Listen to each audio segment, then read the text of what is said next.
ಈಗ like 30th ಪೆಪ್ಪೆ cinema release. 10 ದಿನ ಇದೆ. ನನಗೂ ಖುಷಿ ಆಯಿತು. ನಾನು ಇವತ್ತು ನಿಮ್ಮ ಸಿನಿಮಾದ ನಾನೊಬ್ಬ ಫ್ರೆಂಡಾಗಿ ನಿಮ್ಮ ಸಿನಿಮಾಗೆ ಪ್ರಮೋಟ್ ಮಾಡೋದು ಒಬ್ಬ ಭಾಗಿಯಾಗಿ ಒಬ್ಬ ಒಳ್ಳೆ ಸ್ನೇಹಿತನಾಗಿ ನನಗೆ ಯಾವಾಗಲೂ ಇಷ್ಟ ನಮ್ಮ ಕನ್ನಡ ಸಿನಿಮಾಗಳು ಸಖತ್ತಾಗಿ ಆಗಬೇಕು ಅನ್ನೋದಿಷ್ಟ. ಆಮೇಲೆ ಸ್ಪೆಷಲಿ ನಾನು ಈ ಸಿನಿಮಾನ ಟ್ರೈಲರ್ ನೋಡಿದಾಗ ನಂಗೆ ಸಖತ್ ಇಂಪ್ರೆಸ್ ಆಗಿದ್ದು ಸ್ಪೆಷಲಿ ನಿಮ್ಮ ಲುಕ್ಸು. ನನಗೆ ಅನ್ನಿಸ್ತು ಒಂದು ವೈಲ್ಡ್ ಅನಿಮಲ್ ನಿಂತರೆ ಹೆಂಗಿರುತ್ತೆ ಒಂದು ಆ್ಯಕ್ಷನ್ ಮಾಡೋದಕ್ಕೆ ಅನ್ನೋದು. ಹಂಗಾಗಿ ನನಗೆ ಆ ಕಥೆ ಮೇಲೆ ಹೆವಿ ಇಂಟ್ರೆಸ್ಟ್ ಬಂತು. ಯಾವಾಗ್ಲೂ ಸಾಂಗು ಮತ್ತು ಏನು ಹೇಳ್ತೀವಿ ನಾವು ಅದಕ್ಕೆ ದ ಟ್ರೈಲರ್ ಅಥವಾ teaser, that is the biggest invitation ಜನ ಬರೋದಕ್ಕೆ. ಯಾವಾಗ್ಲೂ ನನಗೆ ಅನಿಸಿದ್ದು ಎಸ್ ಇಟ್ಸ್ ವೆರಿ ಪ್ರಾಮಿಸಿಂಗ್ ಅಂತ. ಯಾಕೆಂದರೆ ಯಾರೂ ಸಿನಿಮಾನ ಎಲ್ಲರೂ ಜವಾಬ್ದಾರಿಯಲ್ಲೇ ಮಾಡ್ತೀವಿ. ಸ್ಪೆಷಲಿ ನಾನು ಕೇಳ್ಪಟ್ಟಿದ್ದು ಆ ಟೀಮ್ ಬಗ್ಗೆ, ಅದು ನಿಮ್ಮ ಪೆಪ್ಪೆ ಟೀಮ್ ಬಗ್ಗೆ ಕೇಳಿದಾಗ ಅನ್ನಿಸ್ತು ಇಲ್ಲ ಏನೋ ಸ್ಟಫ್ ಇಟ್ಕೊಂಡೇ ಮಾಡಿದ್ದಾರೆ ಇದನ್ನು, ಸುಮ್ಮನೆ ಅಂತೂ ಮಾಡೋಕ್ಕೆ ಬರೋಲ್ಲ. ಸುಮ್ಮನೆ ಅಷ್ಟು ಬೋಲ್ಡಾಗಿ ನಾವು ಆ್ಯಕ್ಷನ್ ವಿಷಯ ಆಗಲಿ ಅಥವಾ ಇನ್ನೇನೋ ಹೇಳ್ತೀವಿ ಅಂದರೆ 100% ಆ್ಯಕ್ಷನ್ ಸಿನಿಮಾ ಮಾಡಬೇಕು ಅಂತ ಎಲ್ಲ ಹೇಳ್ತಾ ಇದ್ರು. ಬಟ್ ನನಗೆ ಈಗ ಆ್ಯಕ್ಷನ್ ಸಿನಿಮಾ ಮಾಡಿದ್ರೂ ಅದರಲ್ಲಿ ಒಂದು ಕಂಟೆಂಟ್ ಇರಬೇಕು, ಒಂದು ರೀಸನಿಂಗ್ ಇರಬೇಕು. ಎಕ್ಸಾಕ್ಟ್ಲಿ. ಆ್ಯಂಡ್ ಪ್ರತಿ ಫೈಟ್ ಇಂದ ಒಂದು ಇಮೋಷನ್ ಇರಬೇಕು. ಹೌದು ಅದೆಲ್ಲ ಮಾಡಿದ್ರೇ ಚೆನ್ನಾಗಿರುತ್ತೆ. ಜಸ್ಟ್ ಆ್ಯಕ್ಷನ್ ಮಾಡಬೇಕಂತ ಸುಮ್ಮನೆ ಒಂದು ಸ್ವಲ್ಪ ಫೈಟ್ಸ್ ಆ್ಯಡ್ ಮಾಡಿದ್ರೆ ಹೌದು. ವಿನಿ, ಇದು ಮಳೆಯೇ ಸಾಂಗ್ ಮಾಡಿದ ಜಾಗ ಇದು. ನನ್ನ ಫೇವ್ರೇಟ್ ಜಾಗ. ನಾನು ಸಂಜನಾ ಆನಂದಲ್ಲಿ ನಡ್ಕೊಂಬರ್ತೀವಿ. ರಣಮಳೆ, ಆ ಮಳೆಯಲ್ಲಿ ಶೂಟ್ ನಡ್ಕೊಂಬಂದಿದ್ದ ಜಾಗ. ಮತ್ತು ಇಲ್ಲಿ ಆ ಜೀಪಲ್ಲಿ ಬಂದು ಇಲ್ಲಿ ಕೂತ್ಕೊಳ್ಳೋ ಜಾಗ ನಂಗೆ one of the favourite place ಇದು.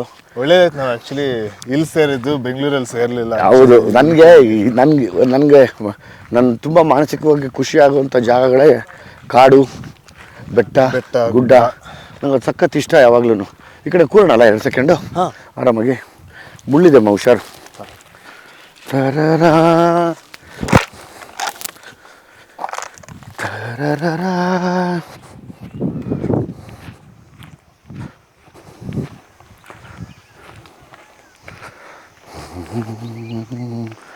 ಇಲ್ಲೂ ಕೂರ್ಬೋದು, ಅಲ್ಲೂ ಕೂರ್ಬೋದು, ಇಲ್ಲಿ ಕೂರ್ಬೋದು ಹುಷಾರಾಗಿ.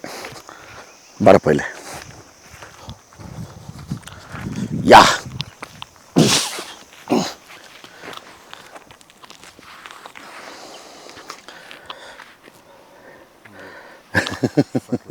ಅಲ್ಲ, ಇದು ಬೆಳಗ್ಗೆ ಸಂಜೆ ಮಳೆ ಟೈಮಲ್ಲಿ ಆ್ಯಕ್ಚುಲಿ ನಾವು ಮನುಷ್ಯರು ಎಷ್ಟು ಡಿಸ್ಟರ್ಬ್ಡ್ ಆಗಿರ್ತೀವಿ ಅಂದರೆ ನಮ್ಮಷ್ಟು ಡಿಸ್ಟರ್ಬ್ ಆಗೋದಾಗಿಲ್ಲ. ಬಟ್ ಇದು ನೋಡಪ್ಪ, ಮಾತೇ ಆಡಲ್ಲ. ಆಮೇಲೆ ಈ ಥರ ಜಾಗದಲ್ಲಿ ಕೂತ್ಕೊಂಡ್ರೆ ನಮಗೂ ಹಂಗೆ ಆಗುತ್ತೆ. ನಾವು ಎಷ್ಟು ಒಂದು 2-3 ಅವರ್ ಸುಮ್ಮನೆ ಇದನ್ನ ನೋಡ್ಕೊಂಡೆ ಕೂತಿರ್ಬೋದು, ಏನು ಮಾಡೋದೇ ಬೇಡ. ಎಸ್, ನಾನು ಲೈಕ್ ಮಾತೇ ಕಡಿಮೆ ಆಗ್ಬಿಡುತ್ತೆ. ಇಲ್ಲಿ ಬಂದು ಕೂತ್ರೆ ಮಾತಾಡೋ ಸ್ಟೈಲ್, ವಾಯ್ಸ್ ಟೋನ್ ಕಡಿಮೆ ಆಗಿ ಬೇಡಪ್ಪ ನಾವೇ ಡಿಸ್ಟರ್ಬ್ ಮಾಡ್ತಿದ್ದೀವ ಅನಿಸುತ್ತೆ ಅಂತ.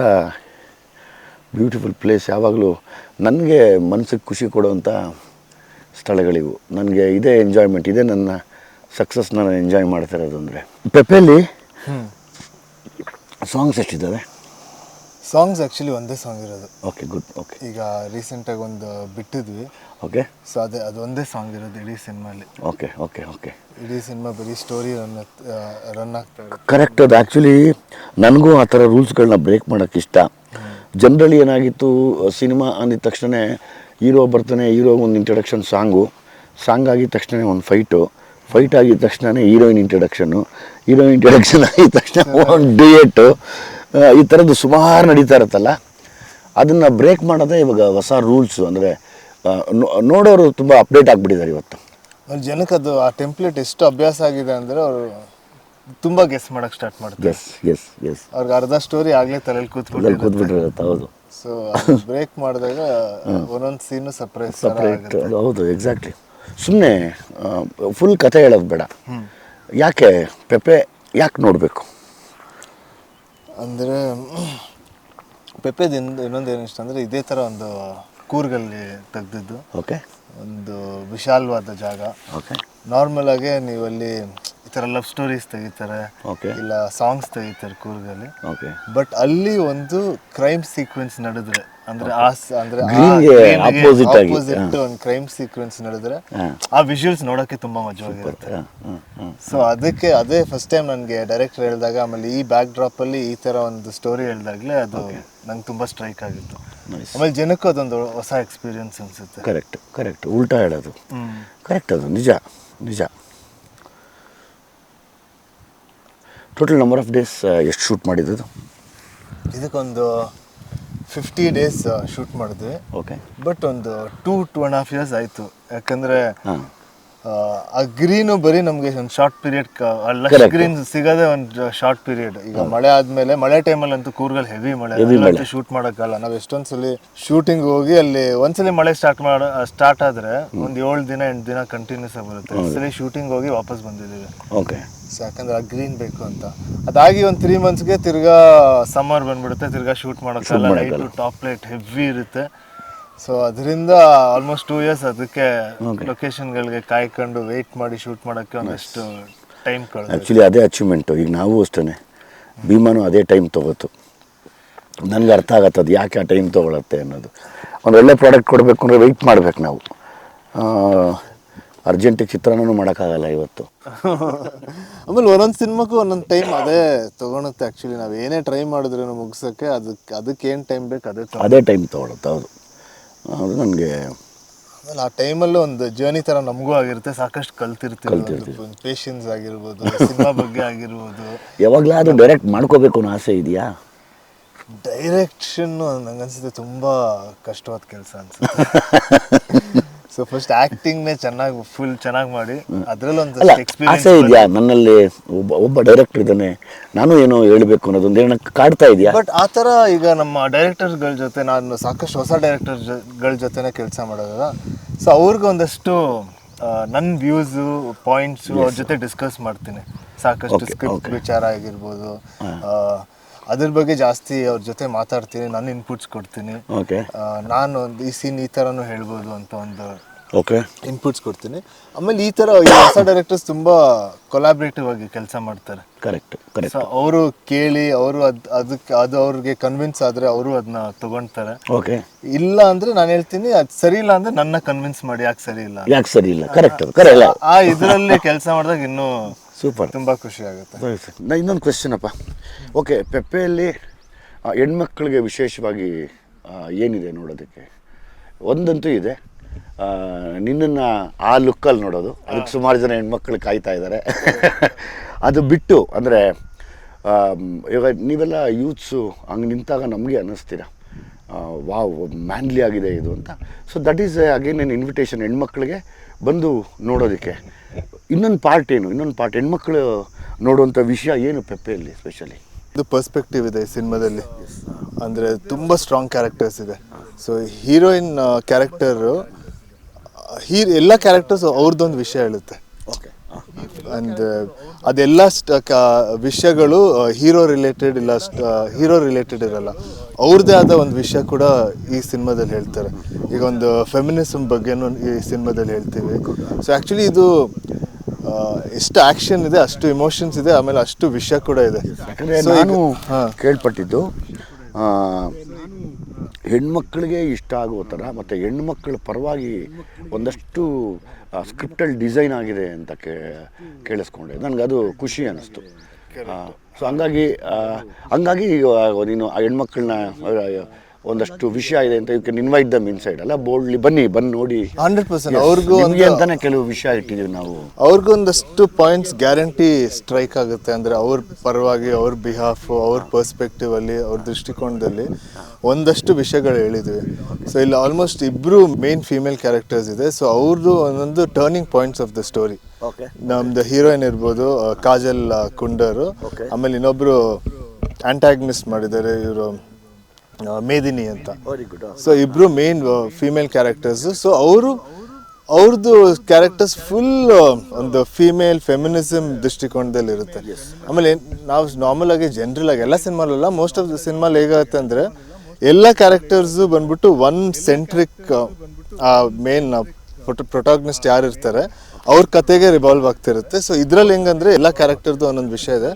ಆಮೇಲೆ ಈ ಕ್ಯಾರೆಕ್ಟರ್ಸ್ ಹೇಗಿದೆ ಅಂದರೆ ನೀವು ಸಿನಿಮಾ ಆದಮೇಲೆ ಅದ್ರ ಬಗ್ಗೆ ಯೋಚನೆ ಮಾಡ್ತೀರಿ. ಎಸ್, ಇದು ನೋಡ್ತಿರುವಂಥ ಎಲ್ಲ ಪ್ರೀತಿಯ ಕನ್ನಡ ಕಲಾಭಿಮಾನಿಗಳಿಗೆ ನನ್ನ ಕಡೆಯಿಂದ ಇನ್ನೊಂದು ರಿಕ್ವೆಸ್ಟ್ ಏನು ಅಂದರೆ, ಪೆಪ್ಪೆ ಸಿನಿಮಾಲಿ ವಿನಯ್ ಅವ್ರನ್ನ ಹೊರತುಪಡಿಸಿ ಹೆಣ್ಮಕ್ಳು ನೋಡಬೇಕಾದ ಕೆಲವು ಅಂಶಗಳು, ಅಂದರೆ ಕಥೆನ ನಿಮ್ಮ ಮುಂದೆ ರಿವೀಲ್ ಮಾಡಿದಿರ, ನಾನು ಕೇಳ್ಪಟ್ಟಂಗೆ ತಿರ್ಗಾ ಹೆಣ್ಮಕ್ಳಿಗೆ ತುಂಬ ಇಂಪಾರ್ಟೆನ್ಸ್ ಕೊಟ್ಟು ತುಂಬ ವಿಷಯನ ಈ ಸಿನಿಮಾಲ್ಲಿ ಹೇಳಿದ್ದಾರೆ. ನಿಮಗೆ ನೋಡೋಕ್ಕೆ ಯಾಕೆ ಅಂದರೆ, ಈಗ ಯಾವಾಗಲೂ ಪ್ರಶ್ನೆ ಉಟ್ಕೊಳ್ಳುತ್ತೆ, ಒಂದು ಸಿನಿಮಾನ ಯಾಕೆ ನೋಡಬೇಕು, ಒಂದು ಸಿನಿಮಾನ ನಾನೇನು ಏನಕ್ಕೆ ಥಿಯೇಟ್ರ್ ಒಳಗಡೆ ಬರಬೇಕು ಅನ್ನೋ ವಿಚಾರ ತಗೊಂಡಾಗ, ಫಸ್ಟು ಹೌದು ಆ್ಯಸ್ ಇಟ್ ಈಸ್ ನಾವು ಆ್ಯಸ್ ಎ ಹೀರೋ ಅವ್ರನ್ನ ಹೊರಗಡೆ ತಂದು ತೋರಿಸ್ತೀವಿ, ಒಂದು ಟ್ರೈಲರ್ ರೂಪದಲ್ಲಿ ತಂದಿರ್ತೀವಿ. ಅದಾದಮೇಲೆ ಇನ್ನೊಂದು ಸರಿ ಯಾಕೆ ಆ ಯೋಚನೆಗಳಿರುತ್ತೆ, ಯಾವಾಗಲೂ ಒಬ್ಬ ನೋಡಿಗನಿಗೂ ಕೂಡ ಒಂದು ಆ ಯೋಚನೆ ಬರುತ್ತೆ, ಯಾಕೆ ನೋಡಬೇಕು ಅಂದರೆ ಹೆಣ್ಮಕ್ಳು ಮುಂದೆ ಬಂದು ನೋಡಬೇಕು, ಹೆಣ್ಮಕ್ಳಿಗೆ ಇಷ್ಟ ಆಗುವಂಥ ಮತ್ತು ಹೆಣ್ಮಕ್ಕಳ ಪರವಾಗಿ ತೆಗೆದಿರೋವಂಥ. ಈಗ ನಮ್ಮ ಭೀಮಾ ಆದಮೇಲೆ ಮತ್ತೊಂದು ಸಿನಿಮಾ ಅಂದರೆ ಅದು ಪೆಪ್ಪೆ ಅಂತ ಹೇಳ್ಬೋದು ಅಲ್ವಾ. ಅಂದರೆ ಈಗ ನಮ್ಮಲ್ಲಿ ಏನು ಈಗ ಇನ್ಸ್ಪೆಕ್ಟರ್ ಗಿರ್ಜಾ ಅಥವಾ ನಮ್ಮ ಕಲ್ಯಾಣಿ ಅಥವಾ ಹೀರೋಯಿನ್ ಎಲ್ಲ ಸಪ್ರೇಟ್. ಎಸ್, ಅದೇ ಥರ ಪೆಪ್ಪೆಲ್ಲೂ ಕೂಡ ಒಂದಷ್ಟು ಹೆಣ್ಮಕ್ಳ ಕ್ಯಾರೆಕ್ಟರ್ಸ್ನ ಇಟ್ಕೊಂಡು ಕಂಪ್ಲೀಟ್ ಕಥೆನ ಡಿಸೈನ್ ಮಾಡಿರೋದು. ಅಂಡರ್ ಕರೆಂಟಲ್ಲಿ ಹೆಣ್ಮಕ್ಳ ವಿಷಯನ ತುಂಬ ದೊಡ್ಡ ಮಟ್ಟಕ್ಕೆ ಹೇಳಿದ್ದಾರೆ ಅಂತ ಇವತ್ತರೆಗೂ ಎಲ್ಲ ಕಡೆ ಟಾಕ್ ಇದೆ. ಸೊ ಹಂಗಾಗಿ ಆ ಒಂದು ವಿಷಯ ಆ್ಯಸ್ ಎ ಡೈರೆಕ್ಟರ್ ಆಗಿ, ಆ್ಯಸ್ ಎ ಇವರ ಮನೆಯ ಅಭಿಮಾನಿಯಾಗಿ ನಾನು ಅದನ್ನು ಇಂಟರ್ವ್ಯೂ ಮಾಡ್ತಾ ಇದ್ದೀನಿ. ಮಿಸ್ ಮಾಡಬೇಡಿ, ಬನ್ನಿ ನೆಕ್ಸ್ಟ್ ಎಪಿಸೋಡಲ್ಲಿ ಏನು ಮಾತಾಡಬೇಕು ಅಂತ ಕೇಳ್ತೀನಿ, ನೋಡೋಣ. ಎಸ್ ವಿನಯ್, ಈಗ ಎಸ್ ಹೆಣ್ಣುಮಕ್ಕಳು ಹೀರೋಯಿನ್ ವಿಶೇಷತೆ ಏನು, ಅಥವಾ ಇನ್ನೊಬ್ರು ಯಾರೋ ಎಗೇನ್ಸ್ಟ್ ಹೀರೋಯಿನ್ಗೆ ಮಾಡಿದ್ದಾರೆ ಅಂತಲ್ಲ, ಅವ್ರದ್ದೇನು? ಸೊ ಅದೇ ಅವ್ರದ್ದೊಂದು main opposite character. Okay, so ನನಗೆ ಆಪೋಸಿಟ್ ಕ್ಯಾರೆಕ್ಟರ್ ಅವ್ರದ್ದು. ಗುಡ್, ಅವ್ರು ಪ್ಲೇ ಮಾಡ್ತಾರೆ. ಈ ಕತೆ ಕೇಳ್ಬೇಕಂದ್ರೇನು, ಓಕೆ, ಒಂದಷ್ಟು ಸೀನ್, ನೀವು ಯಾವುದೇ ಕತೆ ಕೇಳಿದ್ರೆ ಒಂದಷ್ಟು ಸೀನ್ ಇಂಪ್ಯಾಕ್ಟ್ ಆಗುತ್ತಲ್ಲ. ಕರೆಕ್ಟ್. ಆ ಸೀನ್ ಕೇಳಿದ ತಕ್ಷಣ ಆಯ್ತು ಈ ಕತೆ ಮಾಡಬೇಕು ಅಂತ. ಹೌದೌದು. ಸೊ ನನ್ನ ಸೀನ್ಗಳು ಎಷ್ಟು ಇಂಪ್ಯಾಕ್ಟ್ ಆಯ್ತು, ನನಗೆ ಇದೊಂದು ಹೀರೋಯಿನ್ ಒಂದು ಸೀನ್ ಇದೆ. ಓಕೆ, ಅದು ಹೇಳೋದು ಬೇಡ. ಅದೇ ಸೊ ಆ ಸೀನು ಕೂಡ ಅಷ್ಟೇ ಇಂಪ್ಯಾಕ್ಟ್ ಆಗಿ, ಆ ಸೀನ್ ಕೇಳಿದ ತಕ್ಷಣ ಈ ಕತೆ ಫಿಕ್ಸ್ ಅಂತ ಫಿಕ್ಸ್ ಮಾಡ್ಕೊಂಡಿದ್ದೆ. ಸೂಪರ್. ಸೊ ಅಷ್ಟು ಪವರ್ಫುಲ್ ಆಗಿದೆ. So nice. ವಿನಯ್, ಈ ಪೆಪ್ಪೆ ಸಿನಿಮಾಲಿ ಕೂರ್ಗಲ್ಲಿ ನಡೆದಂಥ ಈ ಕಾಂಚೀರಾಮ್ ಕಾಲೋನಿ ಅಂತ ಏನೋ ಕೇಳ್ಪಟ್ಟೆ, ಅದು ಕರೆಕ್ಟ್? ಅಲ್ಲಿ ನಡೆದಿದ್ದು ಒಂದು ರಿಯಲ್ ಇನ್ಸಿಡೆಂಟಾ ಇದು? ಇಲ್ಲ, ಆ್ಯಕ್ಚುಲಿ ಅದು ನಮ್ಮ ಕತೆಗೂ ಅವ್ರದ್ದಕ್ಕೂ ಏನು ಇನ್ಸ್ಪಿರೇಷನ್ ಇಲ್ಲ. ಬಟ್ ನಾವಲ್ಲಿ ಒಂದು ಫೈಟ್ ಸೀಕ್ವೆನ್ಸ್ ಶೂಟ್ ಮಾಡಕ್ಕೆ ಹೋದ್ವಿ. ಓಕೆ, ಅಲ್ಲಿ ಅವ್ರ ಸ್ಟ್ರಗಲ್ಸ್, ಅವರು ಅವ್ರ ಕಾಲೋನಿನ ಹೇಗೆ ಕಟ್ಟರು, ಅದಕ್ಕೆ ಏನೇನು ಕಷ್ಟಪಟ್ಟರು ಅಂತ ಹೇಳಕ್ ಹೋದ್ರು. ಓಕೆ, ಸೊ ಅವಾಗ ನೋಡಿದೆ ಅದೊಂಥರ ನಮ್ಮ ಪೆಪ್ಪೆಗೆ ಆ್ಯಕ್ಟಿಂಗ್ ಮಾಡೋಕ್ಕೆ ಎಲ್ಲ ಶೂಟ್ ಮಾಡೋಕ್ಕೆ ಒಂದು ಮೋಟಿವೇಶನ್ ಸಿಕ್ತು. ಓಕೆ, ಸೊ ಅವ್ರು ಎಷ್ಟು ಕಷ್ಟಪಟ್ಟಿದ್ರು. ಒಂದು 200-300 ಜನ ಫ್ಯಾಮಿಲಿಗಳಿದ್ದಾರೆ.